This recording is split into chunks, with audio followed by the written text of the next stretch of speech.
اعوذ باللہ من الشیطان الرجیم بسم اللہ الرحمن الرحیم الحمد للہ الذی نور قلوب العارفین بنور معرفتہ واثبت فؤاد انبیائہ و اولیائہ بقصص الانبیاء والمرسلین وأكمل إيمان المسلمين والمؤمنين بولاية علي أمير المؤمنين عليه السلام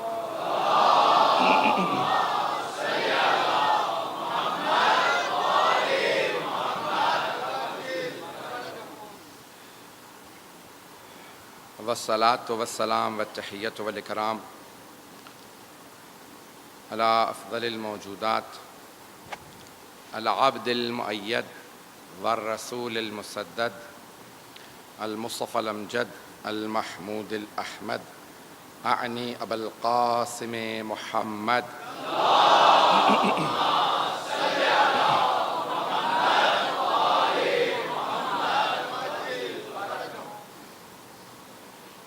وعلى روحه ونفسه وساهره ووصيه سيد الأتقياء والأصفياء مولا الموالی امام المتقین علی بن ابی طالب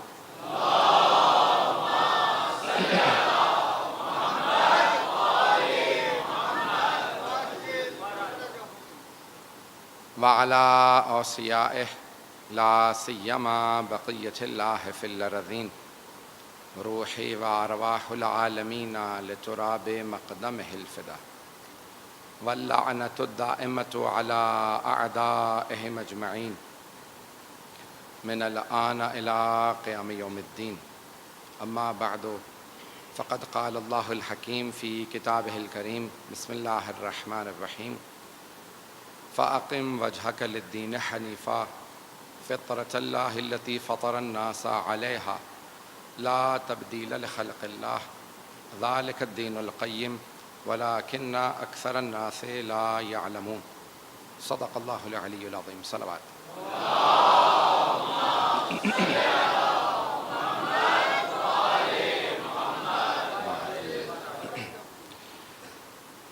معرفت دین کے عنوان سے یہ عشرہ مجالس جاری رہے گا۔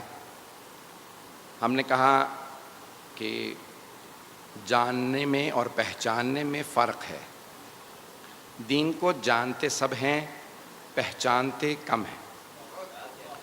جب آپ پہچاننے لگتے ہیں تو اس پہچان کا کچھ اثر آپ کی شخصیت میں نظر آنے لگتا ہے، اور پہلا اثر یہ ہے کہ انسان جس چیز کو پہچانتا ہے پھر اسے ماننے لگتا ہے۔ ماننے کا اثر یہ ہے کہ انسان پھر اس کی پیروی کرنے لگتا ہے۔ انسان کے افعال سے، کردار سے دین کی معرفت کا اندازہ ہوتا ہے۔ جتنی معرفت زیادہ ہوگی اتنی ہی دینداری زیادہ ہوگی، انسان میں عمل زیادہ ہوگا، اس کا اخلاق بہتر ہوگا۔ تو دینداری ضروری ہے۔ ہم نے گزشتہ کل میں یہ عرض کیا تھا کہ انسان کے اندر ایک مادہ ہے۔ اب یہ فطرت کے عنوان سے بھی میں کچھ مطالب پیش کروں گا، اس کو بھی سن لیجئے گا۔ اب یہ کیسے پہچانا جائے؟ دین تو بہت زیادہ ہیں دنیا میں، ادیان عالم بہت زیادہ ہیں، تو اب یہ کیسے پہچانا جائے کہ دین حق کون سا دین ہے؟ دین حق کی کچھ نہ کچھ پہچان ہونی چاہیے۔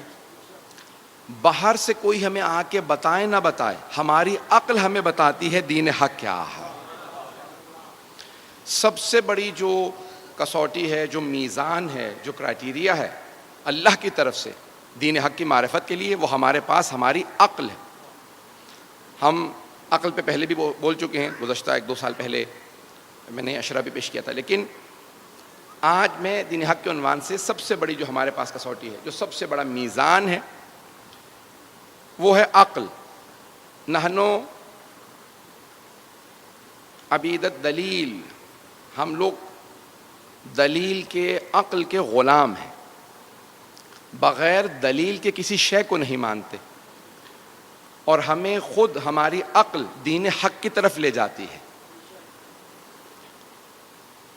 شاید میں نے کبھی پہلے پیش کیا ہو، لیکن یہ جملہ سن لیجئے گا۔ خود سائنسدانوں نے تحقیق کی ہے امریکہ میں، اور اس نتیجے پہ پہنچے ہیں کہ انہوں نے انگریزی میں جو لفظ استعمال کیا ہے there is a God gene inside all of us, ہم سب میں ایک ایسا جین پایا جاتا ہے جسے گاڈ جین کہا جاتا ہے، یعنی جو ہمیں خدا تک لے جاتا ہے. ہر انسان میں کچھ ایسے جینز ہیں جو اسے خدا تک لے جاتے ہیں.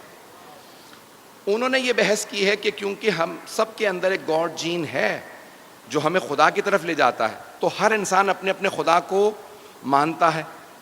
ہمارے علماء نے خصوصاً علامہ حلی نے، آپ نے نام سن رکھا ہوگا، ان کی بہت سی کتابیں ہیں. کشف المراد عقائد پہ بہت بڑی کتاب ہے، لیکن باب ہادی اشر کہنے کو چھوٹی کتاب ہے لیکن بہت علمی اور گہری کتاب ہے. وہاں سے ایک دو مطالب پیش کروں گا، غور سے سنیے گا. علامہ حلی فرماتے ہیں، کہتے ہیں کہ انسان کسی ایک خدا تک نہیں، اسی عقل کے ذریعے کسی ایک خدا تک نہیں بلکہ حقیقی خدا تک پہنچ سکتا ہے. اور وہ کہتے ہیں کہ یہی انسان کی عقل اسے اللہ تک لے جاتی ہے. جسے ہم کہتے ہیں انگریزی میں کہتے ہیں ایک گاڈ تک نہیں، دی گاڈ تک پہنچ جاتا ہے. اب جو انگریزی والے ہیں تاکہ ان بچوں کے لیے پیش کر رہا ہوں، کیونکہ میں جانتا ہوں پاکستان میں بھی انگلش میڈیم زیادہ ہو گیا، ویلا میں سہارا نہیں لیتا انگریزی کا. کسی ایک خدا تک نہیں بلکہ اسی خدا تک، وہی جو خدا ہے یعنی جو اللہ ہے، جس کے لیے تمام انبیاء نے کہا ہے لا الہ الا اللہ. اس خدا تک ہمیں عقل لے جاتی ہے. کیسے؟ اب دلیلیں سنیں گے علامہ حلی کی. علامہ حلی کا پورا نام ہے یوسف ابن مطہر الحلی، نام یوسف ہے، یوسف ابن مطہر حلی. 750 سال پہلے گزرے ہیں علامہ حلی. حرم امیر المؤمنین سے جب آپ باہر آئیں گے تو الٹے ہاتھ پہ ایک کمرے میں ان کی چھوٹی سی زمین پہ قبر ہے، کیونکہ وہاں بڑی قبروں کی گنجائش نہیں، کوئی مولا کائنات موجود ہے. تو وہاں بڑے بڑے علماء، بڑے بڑے فقہاء صرف اتنی درخواست کرتے تھے اگر ہمیں قبر میں کہیں قدموں میں جگہ مل جائے، زائرین کے، مولا کے نہیں، زائرین کے قدموں میں بھی جگہ مل جائے تو بڑی بات ہے. تو علامہ حلی کی وہاں قبر ہے. جب جائیں گے تو وہاں لکھا ہے یوسف ابن مطہر حلی. اتنا بڑا پہاڑ ہمارے فقہاء کا. اور جب ان کا انتقال ہوا، ان کے بیٹے فخر المحققین ان کے بیٹے ہیں، بہت بڑے ہمارے فقیہ ہیں. تو ان سے پوچھا کہ آپ نے اپنے بابا کو خواب میں دیکھا؟ کہا ہاں میں نے اپنے والد کو خواب میں دیکھا. کہا کچھ آپ نے پوچھا؟ کہا اتفاقاً خواب میں نے ان سے پوچھا کہ مرنے کے بعد آپ کے کیا کام آیا؟ تو آپ نے خود ہی فرمایا، علامہ حلی نے اپنے بیٹے سے کہا دو چیزیں بہت زیادہ کام آئیں. پہلی کتاب الالفین، انہوں نے کتاب لکھی، اس کا نام ہے الفین. الفین یعنی 2000، الف کہتے ہیں 1000 کو، الفین یعنی 2000. 1000 دلیلیں مولا علی کی افضلیت پہ اور 1000 دلیلیں ان کے خلیفہ بلا فصل ہونے پہ.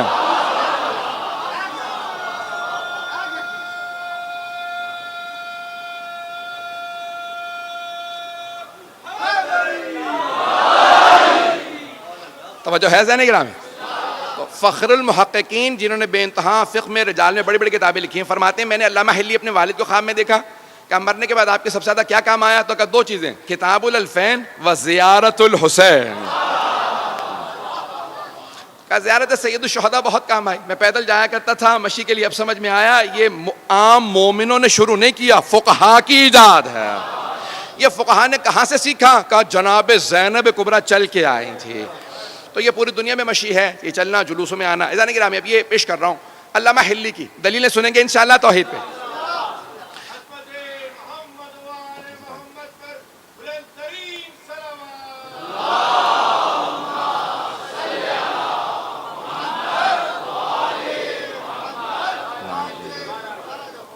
علامہ حلی فرماتے ہیں، کہتے ہیں کہ کسی ایک خدا تک نہیں بلکہ حقیقی خدا تک، اللہ سبحانہ و تعالیٰ تک انسان عقل سے پہنچ سکتا ہے. کہ اگر کوئی جنگل میں بھی پیدا ہو اور جنگل میں پیدا ہونے کے بعد بڑا ہونے لگے اور سوچے یہ اتنی بڑی کائنات ہے جو میں ساری کور ہی نہیں کر سکتا، ہر جگہ جا نہیں سکتا، چل پھر نہیں سکتا، یہ زمین اتنی بڑی ہے، باہر اتنے ستارے نظر آ رہے ہیں، مجھے کچھ سمجھ میں نہیں آ رہا، یہ خود بخود وجود میں آ سکتی ہے؟ تو خود بخود کہے گا اتنی پیچیدہ کائنات خود بخود وجود میں نہیں آ سکتی، کوئی بنانے والا ہونا چاہیے. اچھا وہ جو بنانے والا ہے یعنی خالق ہے، کیونکہ خود بخود چیزیں وجود میں نہیں آ سکتی، تو وہ خالق آیا بغیر طاقت کے ہو سکتا ہے؟ تو خود ہی کہے گا نہیں، اتنی پیچیدہ کائنات ہے، اتنی مشکل ہے، بنانے والے کو قدیر تو ضرور ہونا چاہیے، اسے قدیر ضرور ہونا چاہیے. تو اب وہ بنانے والا جاہل ہو سکتا ہے اتنی پیچیدہ کائنات بنانے کے لیے؟ تو نہیں اس کا مطلب ہے اسے علیم بھی ہونا چاہیے. آیا بنانے والے کو کبھی موت آ سکتی ہے؟ کہا نہیں پھر یہ نظام چلے گا کیسے؟ اس کا مطلب ہے بنانے والے کو حی و قیوم بھی ہونا چاہیے. تو علامہ ہلی کہتے ہیں کہ ساری دلیلیں انسان جو جنگل میں بھی پیدا ہو سوچتا رہے تو اس خالق تک پہنچ جائے گا جو اللہ سبحانہ و تعالیٰ قدیر بھی ہے، علیم بھی ہے، حی و قیوم بھی ہے.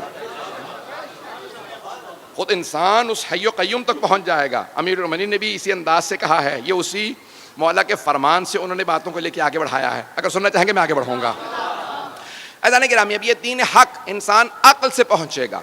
تو پہلی چیز جو اپنے لیے واضح کرے گا وہ ہے توحید. میں انشاءاللہ اگلی مجلس میں دوسرے مقام پہ ہمارے عقائد کے عنوان سے رضویہ میں جب پیش کروں گا توحید کو تفصیلی پیش کروں گا، کیونکہ یہاں میرا عنوان دین ہے. تو اب دین میں جو دین حق کی ضروریات ہیں انہیں پیش کر رہا ہوں. اگر سننا چاہیں تو تفصیل سے توحید کو بیان نہیں کر سکتا، وقت نہیں ہے. لیکن یہاں ایک اس آیت کے اندر فطرت اللہ التی فطر الناس علیہا، تو انسان کی فطرت میں توحید ہے. انسان فطرتاً اللہ کو مانتا ہے، فطرت میں ہے. کیسے؟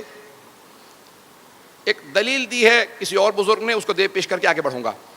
کہ مثال کے طور پہ ایک بچہ آئے اور آپ کو آ کے کہے کہ فلاں جگہ پہ یہ حادثہ ہو گیا یا مثال کے طور پہ آگ لگ گئی. آپ سوچنے پہ مجبور ہوں گے، بچہ ہے. کچھ لوگ کہیں گے نہیں بچہ ہے، سننے کی ضرورت نہیں. اتنے میں ایک اور بچہ آ جائے اور دوسرا بچہ بھی آ کے وہی بات کہے جو پہلے بچے نے کہی تھی، وہاں آگ لگ گئی. اتنے میں بھی آپ سوچ رہے ہوں کہ دو بچے آ چکے ہیں، تیسرا بچہ آ جائے کہ وہاں آگ لگ گئی ہے. کچھ لوگ کہیں گے بچے ہیں، بچوں کی کیا بات سننی. اتنے میں چوتھا، پانچواں، چھٹا، ساتواں، 10، 12، 14. اگر اتنے بچے آ جائیں تو ہر آدمی کہے گا بچے صحیح، بات تو ایک ہی کہہ رہے ہیں، نہیں پہنچا پایا. ارے بچے ہی صحیح لیکن بات ایک ہی دہرا رہے ہیں، سب کے سب ایک ہی بات کہہ رہے ہیں. وہاں کچھ ہو گیا، جا کے دیکھو تو صحیح. ایسا نہ ہو بچے ہیں لیکن بات صحیح کہہ رہے ہوں. تو امیر المومنین فرماتے ہیں ایک نہیں، 1,24,000 بچے نہیں، انبیاء سب کے سب ایک کے بعد آتے رہے، ایک کے بعد ایک آتے رہے اور ایک ہی بات کہتے رہے، لا الہ الا اللہ. بس سب ایک ہی بات کہہ رہے ہیں. ذرا جا کے دیکھو تو صحیح، ایسا نہ ہو میں ہی غلط ہوں، کوئی خدا ہو. عزیزان گرامی، کوئی خدا ہے جو سب کے سب انبیاء ایک ہی بات دہرا رہے ہیں. اور پھر سب سے بڑی بات، وہ انبیاء پیسے والے نہیں تھے، دولت والے نہیں تھے، انہی لوگوں میں سے تھے.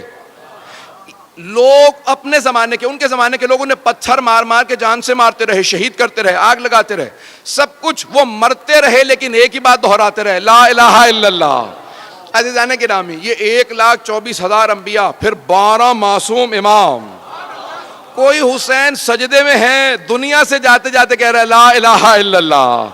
عزیزان گرامی، یہ سب دلیلیں ہیں کہ کوئی ایک خدا ہے. تو دین حق وہی راستہ ہے جو ایک خدا کی طرف دعوت ہے. جو دین حق ایک خدا کی طرف دعوت ہے وہ دین حق ہے. عزیزان گرامی، دوسرا جو اس دین حق کا سب سے بڑا کرائٹیریا ملاک، جو ہم نے کہا کہ ہر شے عقل سے واضح ہوگی.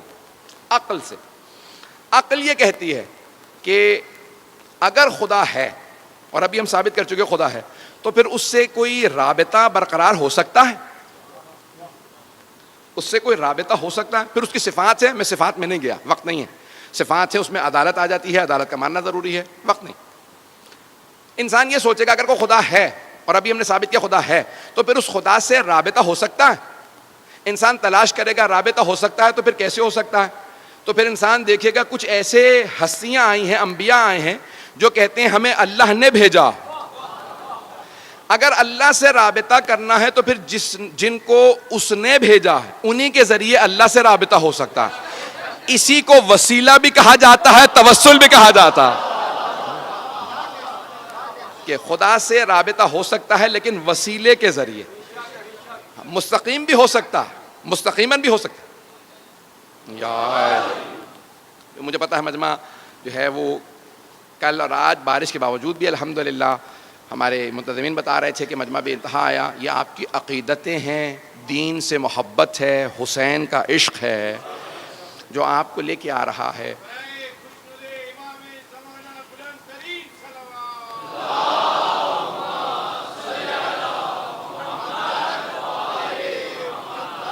بعد. تو اب اس رابطے کا اللہ سبحانہ و تعالیٰ نے جب انسانوں کو خلق کیا تو اب وہ ان کے لیے کوئی انتظام بھی کرے گا. عزیزان گرامی، ہم نے کہا دین، عقیدے اور عمل دونوں چیزوں کا نام ہے. اللہ سبحانہ و تعالیٰ، ہم اصول دین عقل کے ذریعے سمجھ سکتے ہیں، لیکن فروع دین کو سمجھانے کے لیے ہمیں انبیاء کی ضرورت ہے. وہ ہمیں بتائیں گے کہ کوئی نماز ہے، کوئی روزہ ہے. اگر ہمیں کوئی نہ بتاتا نماز کیسے پڑھنی ہے تو ہم نماز نہیں پڑھ سکتے تھے، نہیں پہنچا پایا. ہم نماز نہیں پڑھ سکتے تھے اگر ہمیں کوئی آ کے نہ بتاتا کہ ایسی نماز ہے، فجر کی 2 ہی ہونی چاہیے، ظہر کی 4 ہی ہونی چاہیے، عصر کی 4 ہیں، مغرب کی 3 ہیں، عشاء کی 4. اب اگر کوئی آدمی اعتراض کرے، پروردگارا تو نے ہماری نیند خراب کر کے ہمیں جب اٹھا ہی دیا تھا تو 8 10 17 رکعت یہیں پڑھوا لیتا. پتہ نہیں لوگ ہیں یا نہیں ہیں. کوئی اعتراض کر سکتا تھا، پروردگارا اب اٹھ ہی گیا ہوں، ساری نیند غارت تو ہو گئی، جب پانی چہرے پہ ملا ساری نیند اڑ گئی، تو پروردگارا یہیں 8 10 رکعت، یہیں ظہر کی 4 رکعت یہاں ہو جاتی، چلو 2 نہیں تو 4 ہوتی، 8 ہوتی، کچھ ہوتا. نہیں، اللہ نے کہا نہیں، 2 ہی پڑھو، اس کے بعد بے شک سو جاؤ، کیونکہ نماز ہے اپنے نفس سے مقابلہ. جب ایک مرتبہ اپنے نفس کو شکست دے دو پھر سوال نہ کرنا 2 ہی کیوں، 2 رکعت پڑھ کے بے شک دوبارہ سو جاؤ. لیکن جب میرے راستے پہ آؤ گے، شیطان کو شکست دینے کا سب سے بڑا راستہ ہی فجر کی نماز ہے. بھائی اس پہ ویسی واہ آنی چاہیے جیسے باقی جو لوگ آنی چاہیے. میرا کوئی بھی نوجوان بھائی، میرا بچہ کبھی بھی فجر کی نماز قضا نہیں کرے گا. عزیزان گرامی، اب یہ ساری نمازیں یہ کون بتائے گا ہمیں؟ توجہ ہے میرے ساتھ. یہ ساری نمازیں، یہ عبادات ہمیں کون بتائے گا؟ انبیاء. اللہ سے رابطے کے لیے ہمیں انبیاء کی ضرورت ہے. وہ جب فروع دین بھیجے گا انبیاء کے ذریعے. ایک اور جملہ کہہ دوں، جب اللہ جو ہمارے لیے چیزیں بھیج رہا ہے، نماز بھیج رہا، روزہ بھیجا، حج بھیجا، خمس زکوٰۃ، یہاں سب کچھ اس نے بھیجا، قرآن کریم بھیجا، کوئی بھی شے ہمیں مستقیماً نہیں دی، نہیں پہنچا سکا. اللہ نے ہمیں کوئی شے بغیر واسطے کے نہیں دی. جو کچھ دیا واسطے کے ذریعے دیا، وسیلے کے ذریعے دیا. توجہ، اس نے ہمیں نماز بھی دی تو وسیلے کے ذریعے، قرآن کریم دیا تو وسیلے کے ذریعے. ارے وہ جو محتاج نہیں ہے،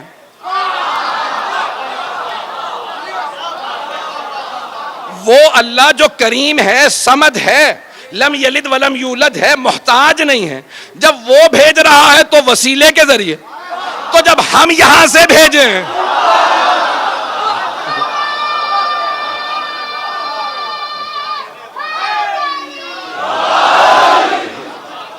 توجہ فرما بھائی، جب اس کی طرف سے جو کچھ آ رہا ہے وہ وسیلے کے ذریعے آ رہا ہے. قرآن سب سے بڑا فیض ہے اللہ کا. فیض یعنی نعمتوں میں سے فیض، سب سے بڑی نعمت کو فیض کہا جاتا ہے. حضرات چند موٹی موٹی اصطلاحات استعمال کروں گا، علماء نے استعمال کی ہیں لیکن وضاحت کر دوں گا. قرآن فیض ہے اللہ کی طرف سے. یہ ذات فیض، بہت بڑی نعمت جس کا ہم تصور بھی نہیں کر سکتے، اسے کہتے ہیں فیض.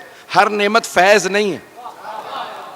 قرآن فیض ہے، صرف فیض ہے. توجہ، عرفاء کی، کیونکہ معرفت دین ہے نا، میرا موضوع ہے معرفت دین، تو عرفاء کی نگاہ میں قرآن فیض ہے، نعمت نہیں ہے، فیض ہے.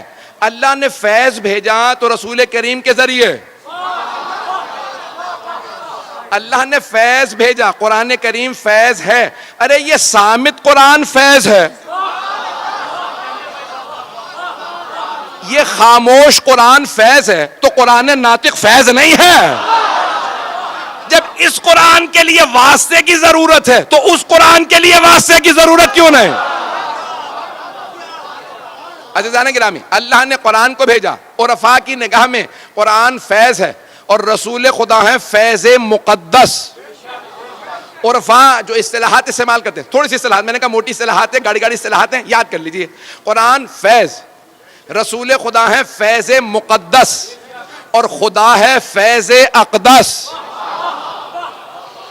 اللہ سب سے بڑا فیض. اس نے کہا دیکھو خبردار، میرے تک آنے کے لیے مستقیم ڈائریکٹ آنے کی کوشش نہ کرنا. اگر ڈائریکٹ آنے کی کوشش کرو گے، بنی اسرائیل نے بھی یہی چاہا تھا. بنی اسرائیل نے کہا موسیٰ اللہ سے کہو ہمیں نظر آ جائے، تو اللہ نے کہا میں کبھی کسی کو نظر نہیں آؤں گا، ذرا پہاڑ کو دیکھو. اللہ نے اپنے کرم فیض کی نگاہ ڈالی، پہاڑ پہ پہاڑ جل گیا. بنی اسرائیل سارے مر گئے، جناب موسیٰ بے ہوش ہو کے گر گئے. بنی اسرائیل نے ڈائریکٹ اللہ سے ہونا چاہا تو سارے تباہ ہو گئے. بڑے بڑے خلفاء کہہ گئے ہم ہلاک ہو جائیں.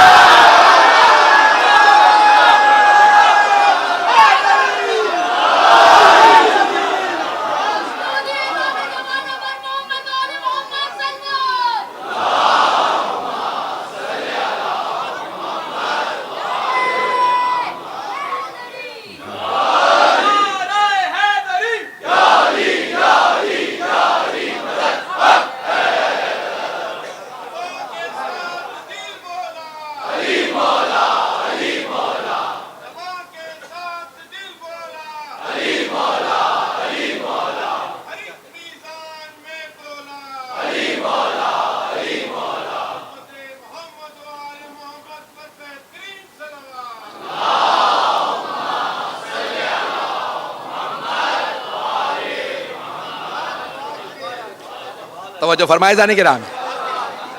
اب یہ قرآن کریم فیض ہے، اس کو بھی ہمیں پانے کے لیے وسیلے کی ضرورت ہے. اللہ سبحانہ وتعالیٰ نے نہیں کہا کہ جاؤ میں نے پہاڑوں پہ نازل کر دیے، جا کے لے آؤ. لو انزلنا ھذا القرآن علی جبل لرأیتہ خاشعا متصدعا من خشیۃ اللہ. اگر ہم اس قرآن کو پہاڑوں پہ نازل کر دیتے تو وہ ریزہ ریزہ ہو جاتا. قرآن کو پہاڑوں پہ نازل کر دیتے تو ریزہ ریزہ ہو جاتا. اللہ نے قرآن کو بھیجا تو قلب پیغمبر پہ. توجہ توجہ سارے مجمع کی توجہ ہو.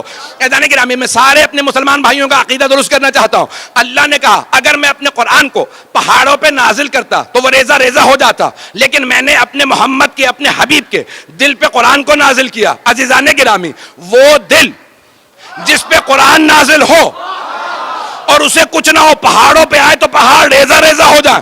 کیسے ممکن ہے کہ لوگ سینہ چیر کے،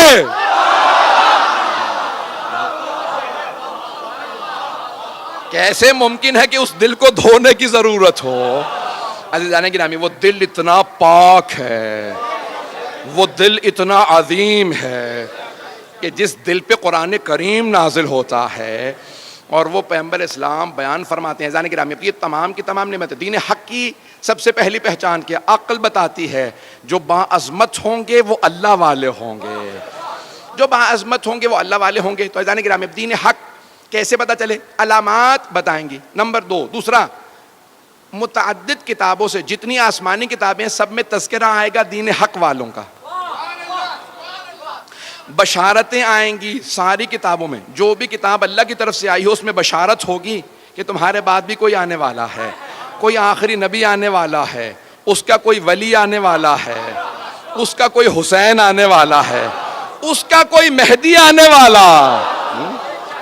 تو سارے انبیاء کی کتابوں میں تذکرہ آتا رہے گا. آج میں چند جلدی جلدی حوالہ جات پیش کرنا چاہتا ہوں. اگر حوالہ جات سننا چاہیں گے تو آئیے ذرا پہلے ویدوں سے پیش کر رہا ہوں. ہمارے علماء نے جو دلیلیں دی ہیں صرف بشارات عہدین، توریت اور انجیل سے، توریت زبور انجیل سے نہیں، ابھی جو ہمارے علماء نے جمع کی ہیں حتیٰ ہندوؤں کے ویدوں سے. بھگوت گیتا کئی ویدوں سے مل کے بنی ہے. جو ان کی مقدس کتاب ہے بھگوت گیتا، وہ ویدوں سے مل کے بنی. 16 وید ہیں. تو ویدوں کے اندر، ویدھا جسے کہا جاتا ہے، اس میں سے ایک خود ہندو بہت بڑے پنڈت ہیں، انہوں نے کتاب لکھی ہے کالکی اوتار کے نام سے. اور اس میں انہوں نے ثابت کیا ہے کہ جو نشانیاں ساری ہماری ویدھا میں تھیں، کالکی اوتار یا کہہ لیں جو کائنات پہ اللہ کا سب سے بڑا، یا اس نے ایشور لکھا ہے، خدا جو سب سے بڑا خدا ہے، اس کا جو سب سے بڑا نمائندہ آئے گا اسے ہندی میں یا سنسکرت میں کالکی اوتار کہتے ہیں. عربی میں اگر دیکھیں تو اسی کو کہتے ہیں رحمت للعالمین. پتہ نہیں لوگ ہیں یا نہیں ہیں. تو اب اس نے کچھ نشانیاں بتائی ہیں. تو کہا کہ وہ جزیرے میں آئے گا، اور جزیرت العرب کہا جاتا ہے حجاز کو، کہ جزیرے میں آئے گا. اور متعدد نام لکھے ہیں جو سنسکرت سے ہندی میں ترجمہ ہوئے ہیں. ایشور داس یا وشنو بھگت، یہ 2 الفاظ استعمال کیے گئے ہیں. توجہ ہے میرے ساتھ؟ گھبرا تو نہیں رہے ہیں؟ داس غلام کو کہتے ہیں، بندے کو کہتے ہیں. بھگت بھی بندے کو کہتے ہیں. ایشور سب سے بڑے خدا کو کہتے ہیں. اور وشنو بھی خدا کے ناموں میں سے ایک نام ہے جو ہندوؤں کے استعمال ہوتا ہے. بھگت یا داس جب عربی میں ترجمہ کیا جائے، بندہ تو عربی میں بنتا ہے عبد، اور سب سے بڑے خدا کو کہا جاتا ہے اللہ. اگر اسی ایشور داس یا وشنو بھگت کا عربی میں ترجمہ کیا جائے تو عبداللہ بنتا ہے. پتہ نہیں لوگ ہیں یا نہیں ہے. کہ وہ جو آخری کالکی اوتار آئے گا اس کے والد کا نام وشنو بھگت ہوگا یعنی عبداللہ ہوگا. پتہ نہیں لوگ ہیں یا نہیں ہے. اور ماں کا نام بھی بتایا اور کہا کہ جو دیوی ہوگی. اور ہم جب دیوی کہتے ہیں تو ہم عربی میں جو بھی لفظ استعمال کیا جائے, جیسے ہم عربی میں کہتے ہیں سیدہ, اردو میں کہتے ہیں بی بی. شانتی یعنی امن سے ہے, اور اسے عربی میں ترجمہ کیا جائے تو امن سے ہے. آمنہ بی بی بنتی ہے. ابھی 3 منٹ میں نے صرف ایک کتاب پیش کی ہے ویدھا سے, ابھی تو میں 2-3 اور کتابیں پیش کرنے والا تھا اگر سننا چاہیں گے. تو میں نے کہا حق, دین حق کی علامات میں سے علامت ایک یہ ہے کہ تمام ادیان عالم میں اللہ کی جو آسمانی ادیان ہیں ان میں اس آخری نبی کا تذکرہ پایا جاتا ہوگا. صرف نبی کا نہیں, ان کے اوصیاء کا بھی تذکرہ پایا جاتا ہوگا. ایک بہت بڑے پروفیسر ہیں تھامس مکیلوین کے نام سے, تھامس مکیلوین, بچے نام یاد رکھیں تاکہ کبھی دلیل دینا پڑے. تو یہ امریکہ کے ہیں, بہت بڑے قابل آدمی ہیں, مقامی امریکی ہیں, سویڈن کی ایک یونیورسٹی کے اندر وزٹنگ پروفیسر ہیں. انہوں نے کتاب لکھی ہے اسلام ان بائبل. ان کا میں نے لندن میں اب سے 14-15 سال پہلے, شاید 16-18 سال پہلے, مجھے یاد نہیں, بہت پہلے ایک انٹرویو لیا تھا. تو انہوں نے اس انٹرویو کے بعد کہا تھا میری زندگی کا سب سے بڑا اور اچھا انٹرویو یہی تھا. تو ان سے صحافی نے پوچھا کہ بھی میں نے 2-4 سوال کیے, اس کے بعد میں نے ان سے کہہ دیا. تو آپ نے کیوں کہا؟ کہا کہ مجھے نہیں معلوم انہوں نے یہ سوالات کہاں سے کیے. میں نے کہا مجھے بھی نہیں معلوم, مجھے آتے جا رہے تھے, میں پوچھتا جا رہا تھا. تو اس تھامس مکیلوین نے ایک دلیل دی. یقین مانے میں نے بے انتہا کتابوں میں دیکھا کہ لوگوں نے کربلا کو توریت سے, زبور سے, انجیل سے ثابت کیا. کربلا کو بے انتہا لوگوں نے اپنی کتابوں سے ثابت کیا ہے کہ اس کا تذکرہ پایا جاتا ہے. لیکن تھامس مکیلوین نے غدیر خم کے واقعے کو بائبل سے ثابت کیا, اور کتاب چھپ چکی ہے. کتاب کا نام ہے اسلام ان بائبل, اسلام ان بائبل میں اسلام. اور انہوں نے بہت سی دلیلیں دی ہیں. اب میں 2 دلیلیں جلدی جلدی توریت سے دینا چاہ رہا ہوں, یا ایک دلیل سن لیجیے اور پھر ایک انجیل سے اگر سننا چاہیں گے. عزیزان گرامی, یہ دلیل امام رضا علیہ السلام نے بھی دی ہے.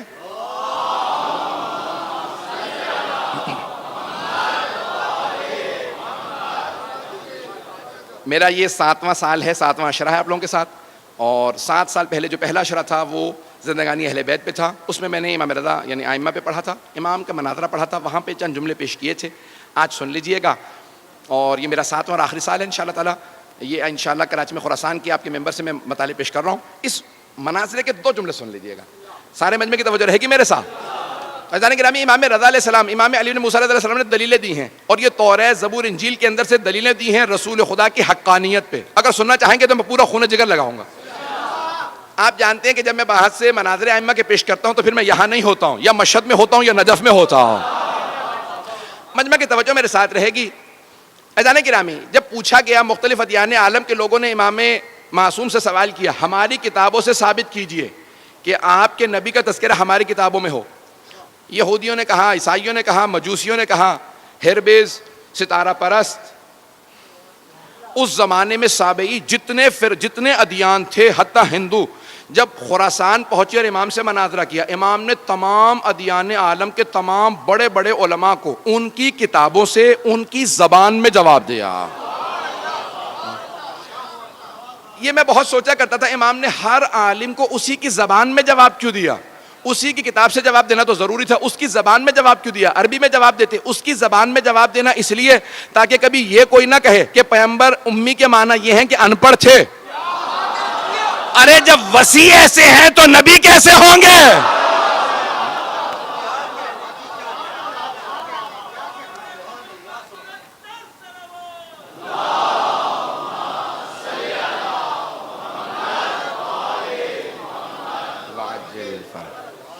تو ایک مرتبہ مامون نے مناظرہ رکھا تھا. مامون رشید نام آپ نے سن رکھا ہوگا, بنی عباس کے خلفاء میں سے ہارون رشید کے بعد اس کے دونوں بیٹے امین اور مامون. مامون ایران پہ حکمران تھا, حاکم تھا. بعد میں اپنے بھائی کو قتل کرنے کے بعد پوری حکومت اس نے قبضے میں لے لی تھی. تو اس نے امام رضا علیہ السلام کو خراسان بلوا لیا تھا تاکہ نظر رکھے اور جاسوسی کرتا رہے. اور کسی طرح سے ایک مناظرہ امام کو ہروا دے تاکہ پھر شیعہ امام سے دور ہو جائیں. اور جتنی اسے ضد تھی کہ امام ایک مناظرہ ہار جائیں, کسی طرح سے لوگوں کی نظروں میں گر جائیں, قدرت کو اتنی ہی ضد تھی کہ حق جھکنے نہ پائے. تو اب ایک مرتبہ مامون نے خاموشی سے منصوبہ بنایا اپنے ایک وزیر کے ساتھ, فضل ابن ربیع. فضل ابن ربیع سے کہا کہ بھئی کسی طرح سے دنیا کے جتنے بڑے بڑے ادیان عالم کے سب سے بڑے علماء ہیں سب کو دعوت دو, جو آئیں آ کے مناظرہ کریں امام رضا سے, تاکہ ایک بھی مناظرہ اگر یہ ہار گئے تو میں تمام شیعوں کے خلاف استعمال کروں گا اور انہیں واپس اپنا دین چھوڑنے پہ مجبور کروں گا. اس نے کہا ٹھیک ہے, لیکن اس پہ بہت وقت لگے گا اور پیسہ. اس نے کہا مجھے پرواہ نہیں, پیسہ بھی لگے گا, ہم لگائیں گے, اور وقت درکار ہے, چند مہینے ہیں. انہوں نے تیاری شروع کی تو یہودیوں کے راس الجالوت کو خط لکھا, جسے آج چیف ریبائی کہا جاتا ہے, اور اسقف اعظم جو آرچ بشپ تھا, پوپ تھا اس زمانے میں, اسے بلایا, اور ہندوؤں کا سب سے بڑا جو پنڈت تھا اس کو اس زمانے میں, سادھوؤں کو جو سابئی تھے, جو ستارہ پرست سے مجوسی, جتنے بھی ادیان تھے سب کے بڑے بڑے علماء کو کہا اکیلے مت آئیے گا, کتابیں لے کے علماء کے ساتھ تیاری کر کے آئیے گا. جب سب آ گئے کہا کانوں کان ہمارے ولی عہد کو خبر نہ ہونے دینا, امام رضا کو خبر نہ ہونے دینا, انہیں پتہ نہ چل جائے, کہیں ایسا نہ ہو یہ بھی تیاری شروع کر دیں. جو تیاری کر کے بات کرے اسے ہم امام ہی نہیں مانتے. اگر بات پہنچ رہی ہو, ہم ایسے کوئی امام نہیں مانتے. میں جملہ کہہ رہا ہوں سخت ہے, مجھے معاف کر دیجیے گا اگر کسی کو گراں کچھ رہے. ہم ایسے کوئی امام نہیں مانتے جسے چاولوں کے پیچھے بوٹی نظر نہ آتی ہو. کس کا ہے نہ پوچھئے گا. ہم ایسوں کو امام مانتے ہیں جو پہاڑ کے پیچھے دیکھ کے بتا کتنی فوج آ رہی ہے, کتنے میرے ہاتھوں مارے جائیں گے, کتنے بھاگ جائیں گے. عزیزان گرامی, ایک مرتبہ مامون نے کہا امام کو کانوں کان خبر نہ ہو. تیاری شروع ہو گئی, سارے علماء پہنچ گئے. ایک مرتبہ مامون نے سوال کیا آپ لوگوں کی تیاری ہے؟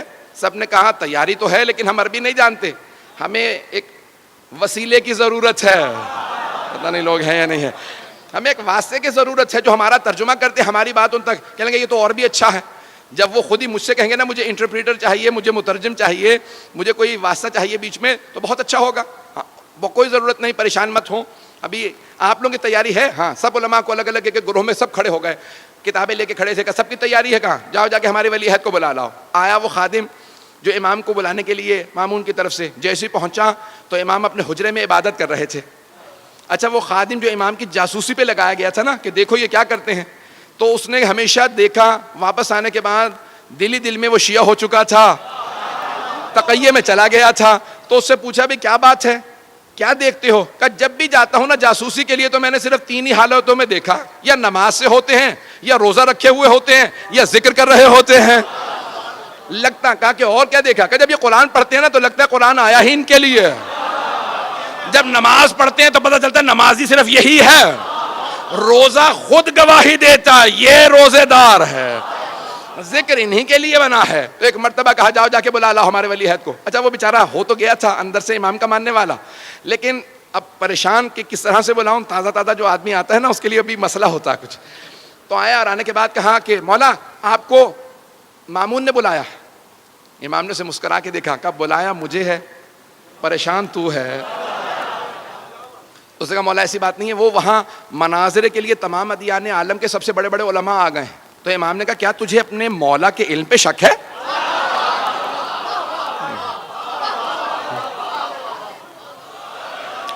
بس بھی ایک مرتبہ امام نے کہا کہ تجھے اپنے مولا کے علم پہ شک ہے؟ اس نے کہا نہیں مولا آپ کے علم پہ کوئی شک نہیں, لیکن مولا یہ جو مناظرہ کرنے والے ہوتے ہیں نا یہ بات ایسی گھما پھرا کے کرتے ہیں کہ سوال کچھ ہوتا ہے جواب کچھ بنتا ہے. تو میں گھبرا یہ رہا ہوں کہ مناظرے کے لیے وہ تو تیاریاں کر کے آئے ہیں. مولا نے کہا سن, چہرہ میرا نہیں مامون کا دیکھنے والا ہوگا. جب میں ہر عالم کو اسی کی زبان میں اسی کی کتاب سے جواب دوں گا تو چہرہ مامون کا دیکھنے والا ہوگا. بس بے وقت نہیں رہا, دو جلدی جلدی مجھے دلیلیں پیش کرنا ہے. امام رضا علیہ السلام پہنچے. اب میں اپنے انداز سے پیش کروں کیسے آئے ہوں گے دربار میں. تو مامون نے ایک مرتبہ کہا خبردار کوئی امام کے لیے دروازہ نہ کھولے. وہ خود ولی عہد ہیں, کہ دروازہ وہ خود کھولیں گے. آپ کو پتا نا محلوں کے دروازے بہت بڑے بڑے ہوتے ہیں, کہ محل کے دروازوں کو وہ دھکیلیں, پردہ کوئی نہ ہٹائے, جبکہ سپاہی موجود تھے. کہ خبردار کوئی پردہ نہ ہٹائے. وہ خود چلتے ہوئے آئیں اور کوئی ان کی تعظیم میں کھڑا نہ ہو. جب وہ مجھ سے آ کے سلام کر کے اجازت مانگیں گے میں بتاؤں گا انہیں کہاں بیٹھنا ہے. ایک مرتبہ میں اپنے انداز سے پیش کر رہا ہوں, امام چلے, امام نے ولایت کی قبا اوڑھی, امامت کی ابا کاندھوں پہ رکھی، عصمت کا امامہ سر پہ رکھا، تولا کی تسبیح لی، تبرہ کا ڈنڈا لیا،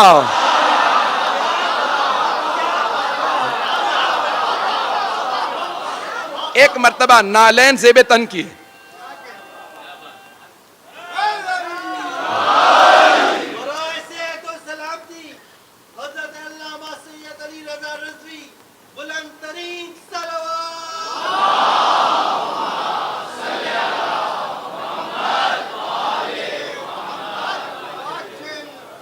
آپ حضرات کی محبت و عقیدتوں کا بے انتہا شکریہ، بس سن لیجیے گا، 5 سے 7 منٹ زحمت دوں گا۔ ایک مرتبہ امام چلے، جیسے ہی امام نے نالین سے بے تن کیے، چلنے لگے، تو میرا دل کہتا ہے زمین قدموں کے بوسے دے رہی ہوگی، آسمان سر پہ سایہ کر رہا ہوگا۔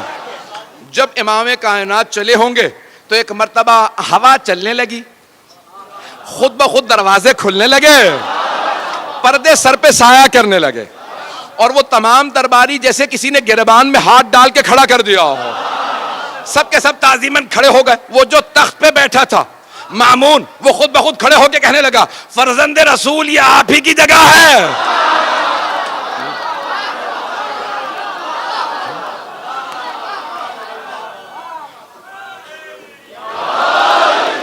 فرزند رسول یہ آپ ہی کی جگہ ہے، آپ تشریف لائیے۔ مولا نے کہا نہیں، میں تیرے تخت پہ نہیں بیٹھوں گا، تیرے تخت سے ظلم کی بو آتی ہے، میرے لیے ممبر لگوا دیا جائے، ہم وارث ممبر ہیں۔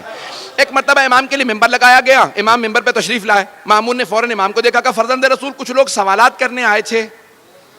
یہ نہیں کہا میں نے دعوت دے کے بلایا ہے سازش کے تحت، اور یہ سب بڑے بڑے دور سے پیسے لے کے آئے ہیں، کچھ نہیں کہا۔ کہ فرزند رسول کچھ لوگ سوالات کرنے آ گئے تھے، تو میں نے سوچا آپ ہی سے سوال پوچھ لے، میں کیا جواب دے پاؤں گا۔ مولا نے مسکرا کے مجمع کو دیکھا، اور اس طرح سے دیکھا کہ سب کے ذہنوں پہ امام ایسے مسلط ہوئے کہ سب پہ رعب طاری ہو گیا۔ جو الہی نمائندہ ہوتا ہے اس کا آنا بتاتا ہے یہ اللہ کا بھیجا ہوا ہے۔ ایک مرتبہ امام نے مجمع کو دیکھا، سب پہ ایک رعب طاری ہوا، کہ ان کے چہرے پہ ہیبت و جلال، ان کا نور بتا رہا ہے یہ عام آدمی نہیں ہے۔ امام نے مجمع کو دیکھنا شروع کیا، کہا پہلے آپ لوگ سوال کریں گے یا پہلے میں سوال کروں؟ اب وہ اور زیادہ پریشان، کہا یہ اکیلا آدمی اتنے بڑے مجمع سے کہہ رہا ہے کہ آپ سوال پہلے کریں گے، میں پہلے اتنا ہی نہیں یقین ہے اپنے علم پہ۔ امام نے کہا آپ پہلے سوال کریں گے، پہلے میں سوال کروں گا۔ تو جو عیسائی آرچ بشپ تھا، جو ان کا پوپ تھا، جو سب سے بڑا ان کا پادری تھا، اس نے کہا ہم لوگ تو بہت زیادہ ہیں، آپ ہی کیوں نہیں ایک ایک سوال سب سے کر لیتے؟ امام نے کہا تو پھر میں آپ ہی سے شروع کرتا ہوں۔ پتہ نہیں لوگ ہیں یا نہیں، اسی نے دعوت دی تھی۔ امام نے کہا پھر میں آپ ہی سے شروع کرتا ہوں۔ کہا فرمائیے۔ امام نے کہا یہ بتاؤ حضرت عیسیٰ کو مانتے ہو؟ کہا ہاں۔ کہا کیا مانتے ہو؟ کہا ہم مانتے ہیں وہ ابن اللہ تھے۔ ابن اللہ یعنی اللہ کا بیٹا، سن آف گاڈ، وہ ہم مانتے ہیں کہ حضرت عیسیٰ اللہ کے بیٹے تھے۔ امام نے کہا میں بھی حضرت عیسیٰ کو مانتا ہوں، حضرت عیسیٰ اللہ کے نبی تھے، اللہ کے بندے تھے، بس نماز روزے میں چور تھے۔ جیسے آپ خاموش ہو گئے نا، وہ سارا مجمع خاموشی میں چلا گیا کہ امام نے کیا کہہ دیا، لیکن وہ عیسائی آرچ بشپ چیخنے لگا کہ کس نے آپ کو مسلمانوں کا عالم کہا؟ وہ حضرت عیسیٰ جن کے لیے پوری زندگی میں کسی نے دن میں دسترخوان نہیں بچھایا، رات میں کسی نے بستر نہیں بچھایا، آپ نے اسے کہہ دیا نماز روزے کے چور تھے؟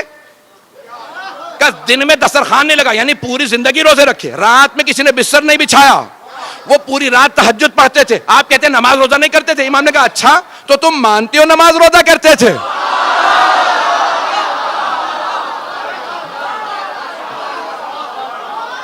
مناظر ایسے ہی ہوتا ہے۔ امام نے کہا اچھا تو مانتے ہو تم نماز روزہ کرتے تھے؟ کہا ہاں بے شک، جناب عیسیٰ نے پوری زندگی تہجد پڑھی، پوری زندگی نمازیں پڑھی، پوری زندگی روزے رکھے۔ امام نے کہا اچھا یہ بتا نماز روزہ کیا ہے؟ کہا نماز روزہ عبادت ہے۔ امام نے کہا پھر سن، جو عبادت کرتا ہے وہ عبد ہوتا ہے، ابن نہیں۔ جو عبادت کرتا ہے وہ بندہ ہوتا ہے، بیٹا نہیں۔ پتہ نہیں توجہ ہے یا نہیں؟ امام نے کہا وہ بندہ ہوتا ہے، بیٹا نہیں۔ امام نے کہا تیرا سوال؟ اس نے کہا میرے پاس کوئی سوال نہیں۔ آپ نے سوال چھوڑا ہی کہاں ہے؟ ہمارے دین کی بنیادیں ہلا دی۔ ہمارے پورے دین کی بنیاد یہی ہے کہ عیسیٰ اللہ کے بیٹے ہیں، ابھی آپ نے ثابت کر دیا نہیں ہے، کسی اور سے بات کر لیجئے۔ امام نے فوراً یہودیوں کا رخ کیا، کہا یہودیوں تم جناب موسیٰ تک سارے انبیاء کو مانتے ہو، بعد والے انبیاء کو کیوں نہیں مانتے؟ کہا کیونکہ بعد والے انبیاء نے ویسے معجزات نہیں دکھائے جیسے جناب موسیٰ نے دکھائے تھے۔ جناب امام رضا علیہ السلام نے فرمایا، کہا قرآن کریم نے کہا کہ جناب موسیٰ نے 2 معجزات دکھائے، جیب میں ہاتھ ڈال کے نکالتے تو ید بیضا تھا، نور نکلتا تھا، ہاتھ میں عصا ہوتا تھا, زمین پہ پھینکتے تو اژدہا میں تبدیل ہو جاتا. کہ 2 معجزات قرآن کریم نے بتائے, تم بتاؤ تم کتنے معجزات مانتے ہو؟ کہ یہی 2 معجزات ہم بھی مانتے ہیں. امام نے کہا اگر بعد والے انبیاء کا میں دکھاؤں, انہوں نے تو اس سے بڑے بڑے معجزات دکھائے. جناب عیسیٰ نے مردوں کو ٹھوکر مار کے کہا قم باذن ربک, مردہ زندہ کر دیا. ختمی مرتبت نے چاند کے 2 ٹکڑے کر دیے.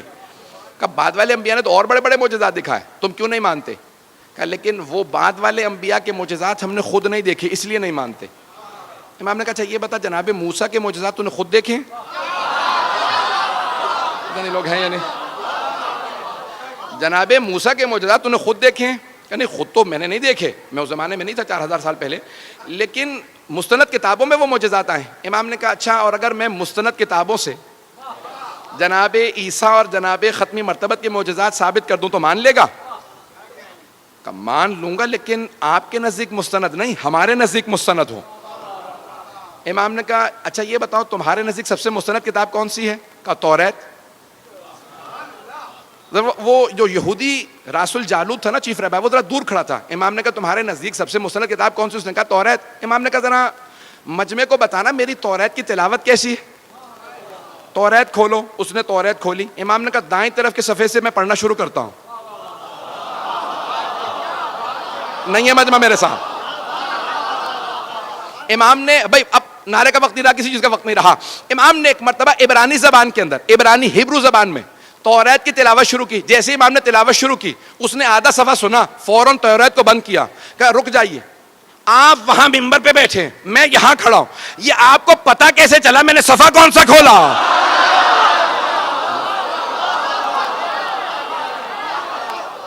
امام نے فرمایا کہا کہ اگر بغیر دیکھے بتا نہ سکوں تو حجت خدا کیسا؟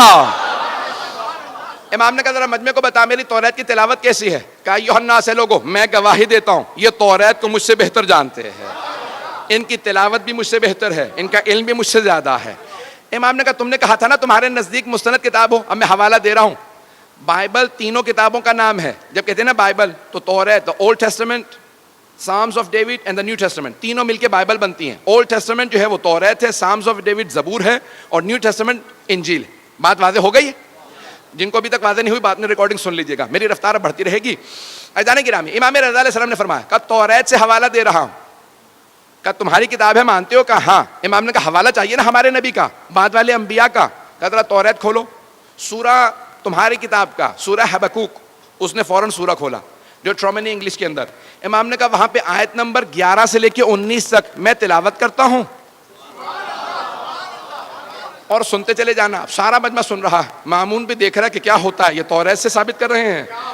تو ایک مرتبہ امام نے بیان کرنا شروع کیا. امام نے کہا سنو, وَتَجَلَّى رَبُّكَ عربی میں موجود تھا. جب میں اس کا انگریزی میں ترجمہ کر رہا تھا نا کتاب کا, تو میں پریشان ہو رہا تھا. رات کے 12 بجے کے بعد کا وقت تھا کہ یہ 1200 سال پہلے امام رضا نے اس زمانے کی توریت سے حوالہ دیا.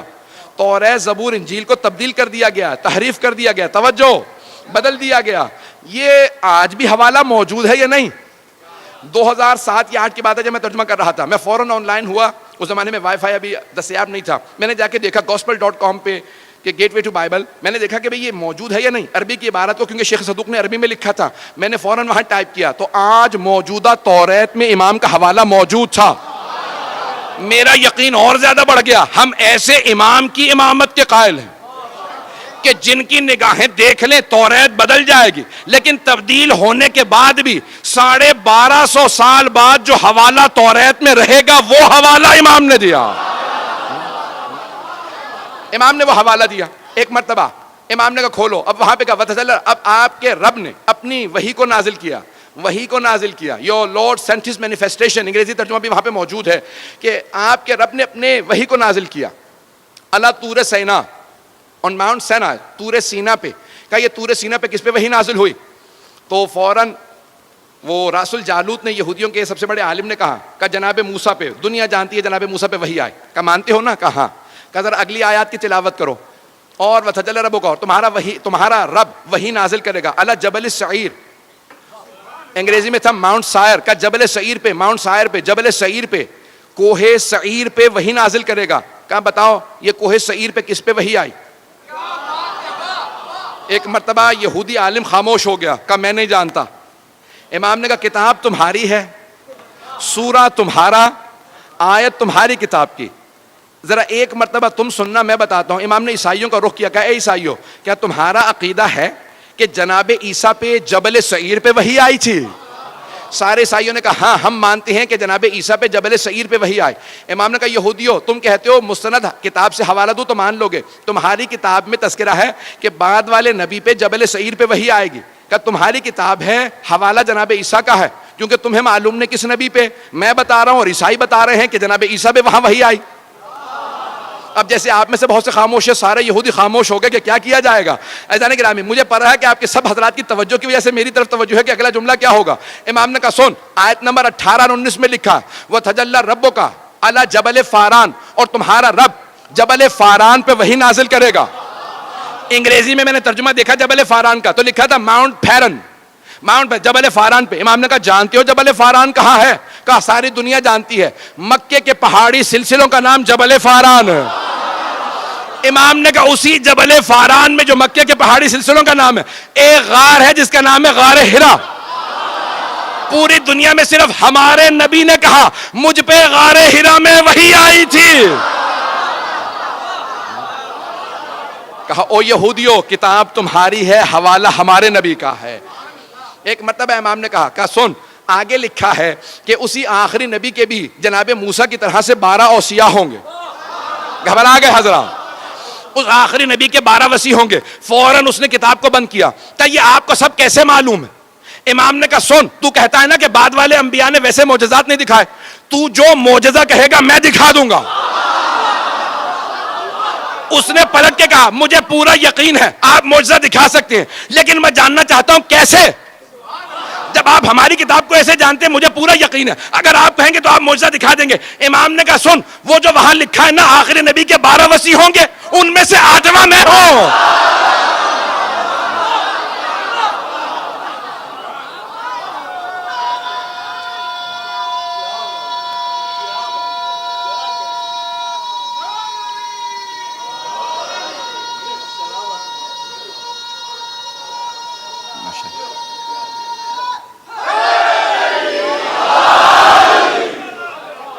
توجہ فرمائے جانے کی.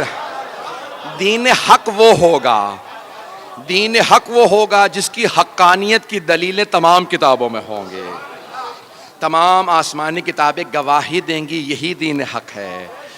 دین حق کے جو پہنچانے والے ہیں وہ حبیب خدا ہیں, اور وہ بتا کے گئے ہیں کہ میری مقدس کتاب کا نام قرآن ہے, اور ان کے ساتھ میں اپنی آل کو چھوڑے جا رہا ہوں جو قرآن کے ساتھ ساتھ رہیں گی, یہ کبھی جدا نہیں ہوں گے.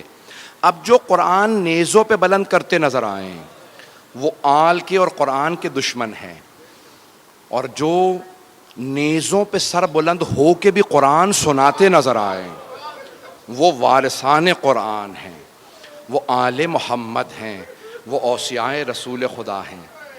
تمام کے تمام مسلمانوں حتیٰ عیسائیوں نے گواہی دی ہے کہ جہاں جہاں سے نیزے پہ سید الشہداء کا سر گزرتا تھا قرآن کی تلاوت کرتا نظر آتا تھا. عزیزان گرامی, پہلی محرم گزر گئی ہے, سید الشہداء سفر میں ہیں, ابھی کربلا نہیں پہنچے ہیں, 2 محرم کو پہنچیں گے. جاننا چاہتے ہیں سفر کہاں سے شروع ہوا؟ یہ 28 رجب کو مدینے سے سفر شروع ہوا. زیادہ وقت نہیں ہے, میرا آپ سے وعدہ ہے ذرا کچھ دیر کے لیے میرے ساتھ مدینہ منورہ چلیے. وہاں ایک حسین اپنے نانا کی قبر سے وداع کرنے جا رہے ہیں. آپ کے ذہنوں میں ہے نا, یزید نے خط لکھا مروان کو, کہا کہ مجھے حسین کی بیعت چاہیے. امام حسین نے انکار کر دیا. بس بھئی وقت نہیں ہے کہ تفصیل میں جاؤں, ذہنوں میں واقعہ ہے آپ کے. جب کہا نا کہ بیعت چاہیے, امام نے کہا نہیں بیعت نہیں کروں گا. پھر تیار ہو جاؤ ہے حسین, یزید پھر فوج لے کے آئے گا. کہا نانا یہ آپ کا شہر ہے, میں نہیں چاہتا میری وجہ سے آپ کے شہر پہ حملہ ہو. مقدس جگہوں سے امام اس لیے کوچ کر گئے, جانتے ہیں جنگ ہوگی, حملہ ہوگا, بیعت نہیں کروں گا. جب وداع کرنے گئے نا تو سب سے پہلے نانا کے روضے پہ گئے. جب نانا کے روضے پہ گئے, دیکھنا چاہیں گے کیسے گئے؟ قبر نبی پہ گئے, ابھی جناب ام سلمہ موجود تھیں. جیسے ہی امام حسین کو آتا دیکھا جناب ام سلمہ نے کہا میرا لال. جناب ام سلمہ نے پالا تھا نا جناب سیدہ کے ساتھ مل کے. کہا میرا لال کیا بات ہے. کہا نانی اماں میرے جد رسول خدا کی امت مجھے مدینے میں رہنے نہیں دے رہی, میں اپنے نانا سے ودا کرنے آیا ہوں. قبر سے لپٹے رونے لگے, یہاں تک کہ روتے روتے بے ہوش ہو گئے. اتنا روئے, نانا سے بڑی محبت تھی. رسول خدا گود میں لے کے امام حسین کو پیار کرتے تھے, زبان چساتے تھے, بہت پیار کرتے تھے. اتنی ہی امام حسین کو محبت تھی. قبر سے لپٹ کے رونے لگے. جب رو رہے تھے نا تو بے ہوش ہو گئے. تو اب الوقائع والحوادث میں مرحوم ملبوبی نے لکھا ہے, کہتے ہیں جب بے ہوش ہوئے نا تو ایک مرتبہ دیکھا رسول اسلام اپنی قبر سے اٹھے ہیں, امام حسین کو گلے لگا رہے ہیں. امام حسین نے خواب دیکھا کہ رسول خدا اٹھے, گلے سے لگایا. امام حسین کو ایک جملہ کہا, کہا نانا میرے لیے کیا حکم ہے آپ کا. کہا ان اللہ شاء ان یراک قتیلا, میرے لال مشیت الہی یہی ہے کہ آپ اپنی جان قربان کر دیجئے, راہ خدا میں جان دے دیجئے. کہا نانا مجھے جان دینے سے کوئی شکوہ نہیں ہے, لیکن نانا میری بہنوں کے لیے کیا حکم ہے. نانا میری بہنوں کے لیے کیا حکم ہے.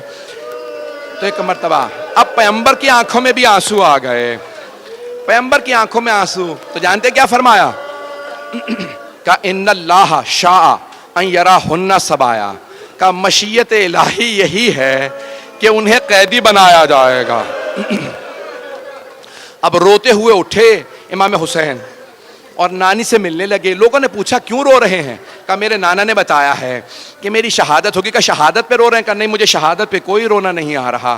کہا پھر کس بات پہ رو رہے ہیں. کہا میری بہنیں قیدی بنائے جائیں گے, میں بہنوں کی قید پہ رو رہا ہوں. اجرکم اللہ. بہت روئے. اب یہاں پہ اہل سنت نے ایک روایت لکھی ہے, ہماری شیعہ کتابوں میں بھی ہے, کہ جناب ام سلمہ نے کہا بیٹا کہاں جا رہے ہیں. امام حسین سے کہا نانی اماں میں کربلا جا رہا ہوں. جیسے کہا نا کربلا جا رہا ہوں, جناب ام سلمہ رونے لگی.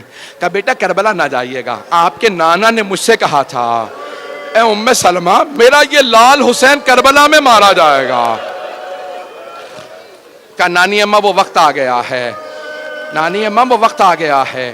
بس پھر نکلے نا جیسے روضہ رسول سے باہر, تو جناب عبداللہ حضرت عبداللہ ابن عباس آ گئے. انہوں نے آ کے کہا کہ مولا کہاں جا رہے ہیں. حسین کربلا نہ جائیے گا, عراق نہ جائیے گا. عراق میں یہ جو کوفے والے ہیں نا, انہوں نے آپ کے بابا سے وفا نہیں کی تھی, بھائی سے وفا نہیں کی تھی. کوفے والے وفا نہیں کریں گے, آپ عراق نہ جائیے. مولا نے کہا میں شہادت کے لیے جا رہا ہوں, میں جانتا ہوں وہ وفا نہیں کریں گے, وہ مجھے مار دیں گے, میں شہادت ہی کے لیے جا رہا ہوں. تو جناب عبداللہ ابن عباس رونے لگے. کہا آپ شہادت کے لیے جا رہے ہیں, پھر مجھے سمجھ نہیں آتا بہنوں کو ساتھ کیوں لے جا رہے ہیں. کہا کہ ابن عباس, اے عباس کے بیٹے, میں جب شہادت دوں گا تو دین بچے گا اور میری بہنوں کی قید سے میری شہادت بچے گی. اب میں ایک سوال کروں آپ سے, بہنوں کی وجہ سے شہادت بچے گی, بہنوں کی مظلومیت کی دلیل کیا ہے؟ چھوٹے چھوٹے بچے, ایک چھوٹی سی بی بی جس کے کانوں سے بالیاں اتاری گئی تھی, جسے پورے رسے میں تماچے لگے تھے, جو خیموں میں بھی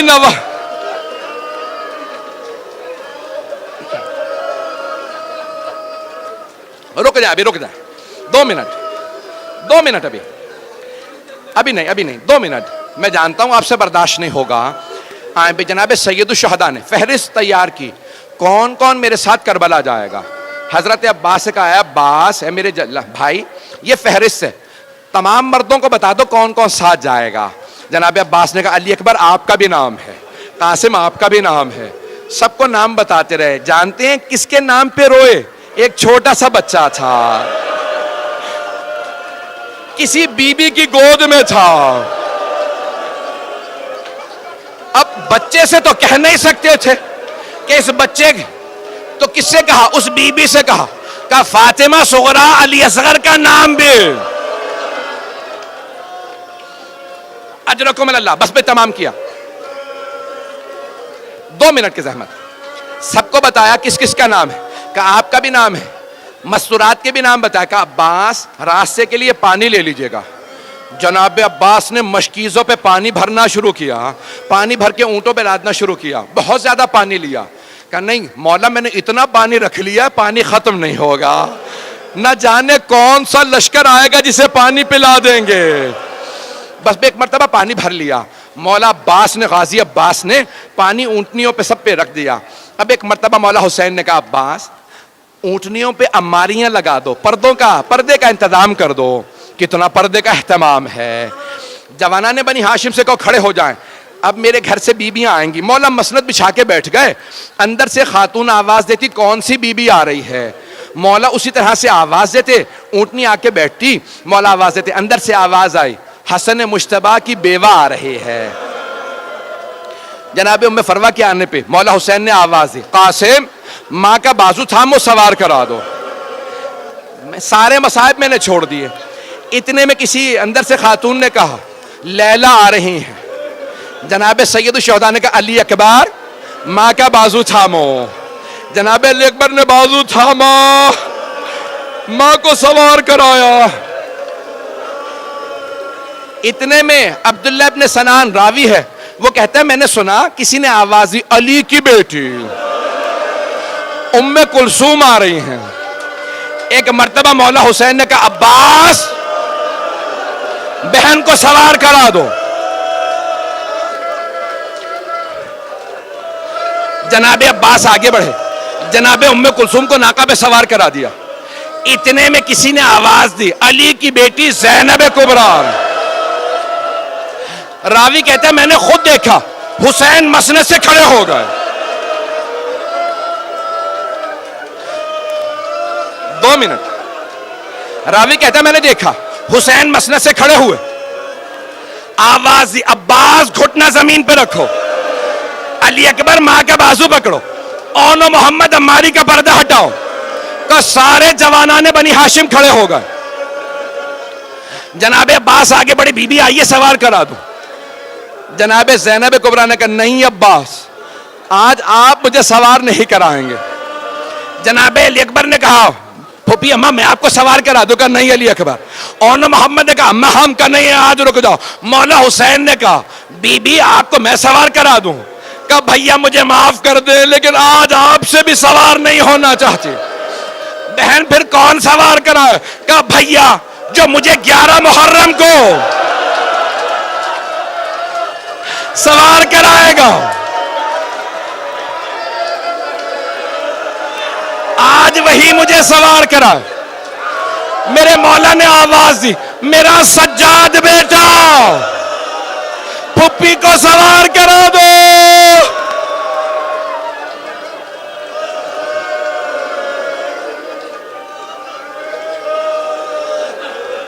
الا لعنت اللہ علی القوم الظالمین.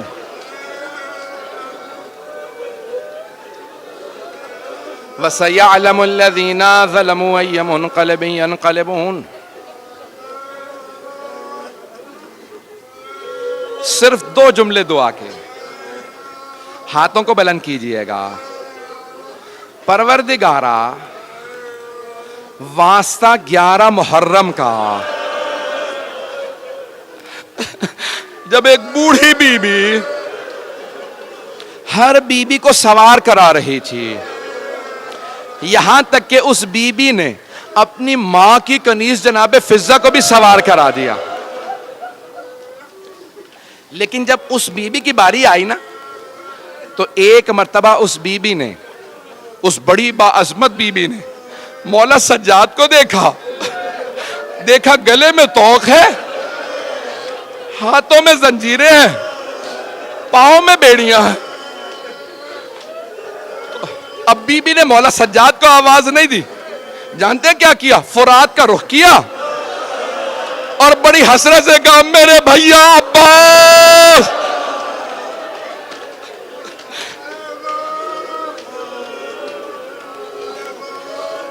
پروردگارا 11 محرم کا واسطہ ہم سب کو امام زمانہ کا ظہور دیکھنا نصیب فرما. دشمنان اہل بیت کو نیست و نابود فرما. پروردگارا داعش کو غارت فرما، دہشت گردی کا خاتمہ فرما، کشمیر کو آزاد فرما. عراق میں، افغانستان میں، شام میں، بحرین میں، یمن میں حالات خراب ہیں، نائجیریا میں نہ جانے کہاں پروردگارا سب میں حالات بہتر فرما. ہمارے تمام مریضوں کو صحت کاملہ عاجل عنایت فرما. پروردگارا ان بیبیوں کی اسیری کا واسطہ جنہیں جب اسیر بنایا گیا نا، آپ کو پتا ہے جب کسی اسیر کو قیدی کو رہائی مل جاتی ہے وہ خوش ہوتے ہیں، لیکن نہ جانے یہ شام سے رہا ہونے والی بیویاں کیسے تھے، رہائی ملنے پہ رو رہے تھے، اور جانتے کیسے رو رہی تھی؟ بہت زیادہ رو رو کے کہتی تھی واہ علی اکبر، کوئی کہتی تھی واہ قاسم، کوئی کہتی تھی واہ علی اکبر واہ علی اصغر۔ آخر میں ایک بی بی بہت زور سے رو کے کہتی واہ حسین۔ پروردگارا ان بیبیوں کی اسیری کا واسطہ جتنے بھی ہمارے علماء مومنین جہاں جہاں اسیر ہیں سب کو رہائی کی خبر عنایت فرما۔ ربنا تقبل منا انك انت السميع العليم بحق محمد وآلہ الطیبین الطاہرین المعصومین۔